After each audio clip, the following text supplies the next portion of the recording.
Praise the lord. ప్రభువైన యేసు క్రీస్తు నామములో మీ అందరికీ ఉదయకాలపు శుభాలు తెలియజేయుచున్నాను.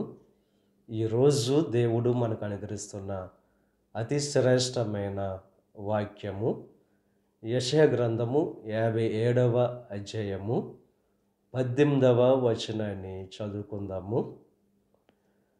నేను వారి ప్రవర్తనను చూసి తిని వారిని స్వస్థపరచుదును, వారిని నడిపింతును, వారిలో దుఃఖించు వారిని వాదార్చుదును.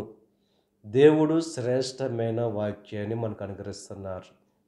మన ప్రవర్తన చూస్తానంటున్నారు దేవుడు.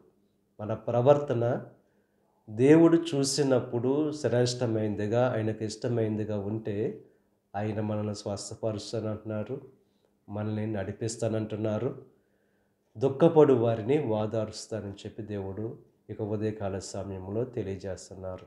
ఈరోజు దేవుడు మన ప్రవర్తన చూస్తున్నాడు కనుక మన ప్రవర్తన దేవునికి అంగీకారంగా ఉందో లేదో ఒక్కసారి మనం పరిశీలన చేసుకోవాలి.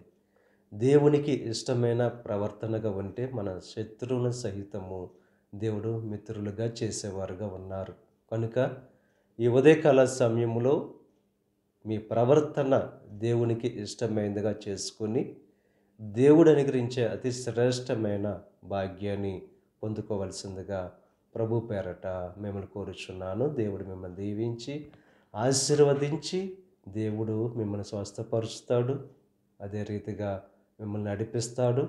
మిమ్మల్ని ఈరోజు దేవుడు ఓదారుస్తున్నాడు కనుక విశ్వాసంతో నమ్మకంతో జీవిస్తూ యథార్థమైన ప్రవర్తన కలిగిన వారుగా ఉండవలసిందిగా ప్రభు పేరట మిమ్మల్ని కోరుచున్నాను. దేవుడు ఆ రీతిగా మిమ్మల్ని నడిపించును గాక. ఆమేన్. ప్రార్థన చేసుకుందాం.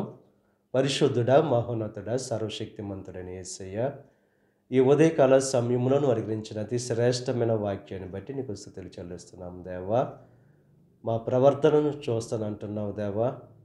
మా ప్రవర్తన నీకు ఇష్టమైనదిగా ఉంటే స్వస్థపరుస్తానంటున్నావు, నడిపిస్తానంటున్నావు, దుఃఖపడు వారిని ఓదార్స్తానంటున్నావు కనుక దేవా, ప్రతి ఒక్కరూ కూడా తమ ప్రవర్తన నీకు ఇష్టమైనదిగా చేసుకొని నీ నుండి శ్రేష్టమైన ఈవులు ఆశీర్వాదాలు పొందుకునే భాగ్యాన్ని కలుగు చేయండి. ఈ ప్రార్థనలో ఏకీభిస్తున్న ప్రతి ఒక్కరిని దీవించండి, ఆశీర్వదించండి, నీ కృపలో భద్రపరచండి. ఈరోజు తలపెట్టిన ప్రతి కార్యాన్ని సఫలం చేయండి. వారి రాకపోకల్లో నీకు సహాయం అనుగ్రహించండి. ఈ దిన ఆశీర్వాదాలు ప్రతి ఒక్కరి మీద మెండుగా క్రమరింపచేసి నీ దీవులతో నింపి నడిపించమని మా ప్రభువైన యేసు క్రీస్తు నామం పేరట వేడుకొనుచున్నాం తండ్రి. ఆమేన్. తండ్రి, కుమార, పరిశుద్ధాత్మ త్రియేక దేవుని యొక్క కృప సదాకాలం మనకు తోడై ఉండి దేవుని యొక్క దీవెనలు ఆశీర్వాదాలతో నింపి నడిపించును గాక.